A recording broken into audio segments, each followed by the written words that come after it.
The joke slipped out on a quiet evening when the sky looked tired and the city lights were just beginning to blink awake, the kind of moment when words feel lighter than their weight.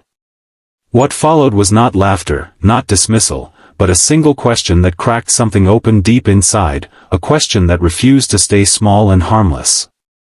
In that instant, time seemed to pause, and the distance between years, regrets, and unspoken hopes suddenly felt fragile, as if one honest thought could shatter it all. Before the story carries you further, let me pause for a heartbeat. If you believe in kindness, in second chances, and in the quiet power of human connection, take a moment right now to like this video, share it with someone who needs hope, comment your thoughts, and subscribe to the channel, The Kindness Chronicles, so stories like this can keep finding their way into the world. The man at the center of this story had learned to keep his life simple, not because it was easy, but because simplicity was safer.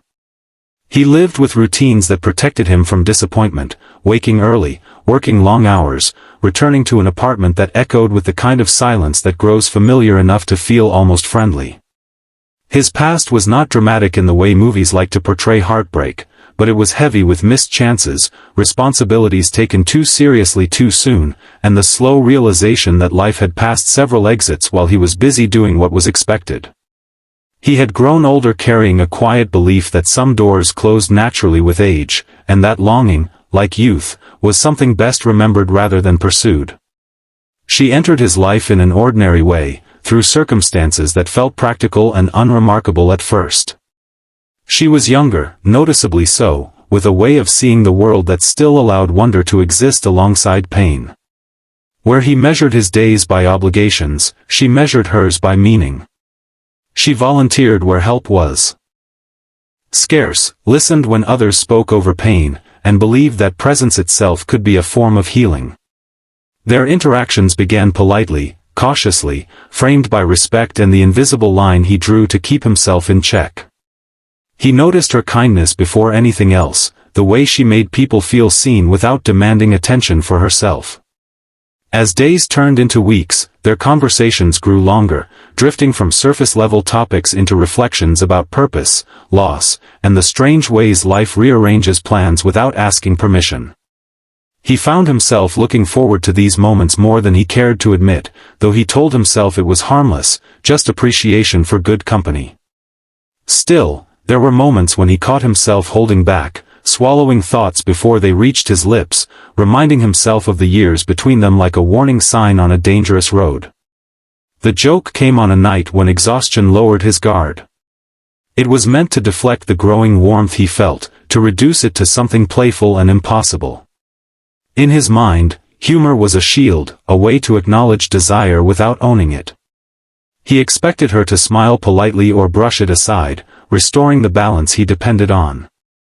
Instead, her response was calm, thoughtful, and unsettlingly sincere, a question that did not accuse or tempt but simply asked him to examine the rule he had never dared to challenge. From that moment on, the air between them changed. He tried to return to his old routines, but the question followed him everywhere, echoing in the quiet of his apartment, rising with him in the early morning hours. He began to notice how often he had used age as an excuse to shrink his life, to avoid vulnerability, to believe that some forms of happiness belonged only to the young. The struggle was not about attraction alone, it was about fear, about the possibility of wanting something deeply and risking the pain of being wrong. She, on the other hand, continued to show up exactly as she always had, kind, open, and grounded. She did not push or pressure, did not ask him to decide anything. Her presence became a mirror, reflecting both his hesitation and his longing without judgment. Through her actions, he began to understand that maturity was not measured by years lived but by the courage to be honest, to care without control, and to accept uncertainty as part of being alive. The challenges he faced were not small. Society's unspoken rules weighed heavily on him, along with his own internalized doubts. He worried about judgment, about failing her, about becoming a story people whispered about rather than admired. More than anything, he feared that stepping beyond his carefully constructed limits would expose how lonely he truly was. There were nights he lay awake convincing himself that walking away would be the kindest thing to do, that protecting her from potential regret mattered more than his own quiet ache. But change rarely announces itself loudly. It arrived instead through subtle shifts. He began to listen differently, to speak more honestly, to allow moments of closeness without immediately retreating. He noticed how she challenged him gently, encouraging him to see the future as something still unfolding rather than something already written. In her company, he felt less like a man counting years lost and more like someone rediscovering parts of himself he had buried under responsibility and fear. Cinematically, their world expanded. Walks grew longer, silences more comfortable, shared experiences richer. The city that once felt gray and routine began to glow with small details he had ignored for years. Through her eyes, ordinary moments regained color. Through his steadiness, she found reassurance that depth and patience could coexist with passion and hope. They were not saving each other, but they were learning, together, that connection does not follow neat timelines. The turning point came not with a grand declaration, but with acceptance. He realized that the question she asked was not demanding an answer about age, but inviting honesty about desire and fear. Age mattered in practical ways, yes, but it was not the enemy he had made it out to be. The real barrier had always been his belief that he was finished growing. Letting go of that belief felt both terrifying and freeing, like stepping into open water after years on dry land. As he allowed himself to hope, something remarkable happened. The weight he had carried for so long began to lift. He stood taller, laughed more easily, and approached life with renewed curiosity. He did not suddenly become fearless, but he became willing. Willing to be seen, willing to fail, willing to love in a way that honored both their realities. She, in turn, found strength in knowing that care could be thoughtful, deliberate, and deeply respectful.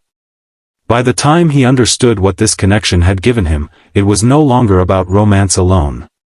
It was about reclaiming the belief that life does not close its doors based on numbers, but on the stories we tell ourselves about what we deserve. Their journey became a quiet testament to the idea that kindness, when paired with courage, can redraw the boundaries we once thought permanent. As this story moves toward its end, take a moment to sit with what it stirred inside you. If this journey touched your heart, if it reminded you of your own hesitations or hopes, please like this video, share it with someone who might need it, and leave a comment to let us know how it made you feel. Your engagement helps these stories reach others who are quietly searching for reassurance. In the final moments, there is no dramatic resolution, no promise that everything will be easy or perfect. There is simply a man who learned to stop measuring his worth by years, and a woman who reminded him that connection is not about timing but about truth. Together, they discovered that the most meaningful questions are not the ones that challenge society's rules, but the ones that challenge our own fears. Before you go, I have one special request. In the comments, write a single line that captures what kindness or second chances mean to you. Your words might become the hope someone else needs tonight.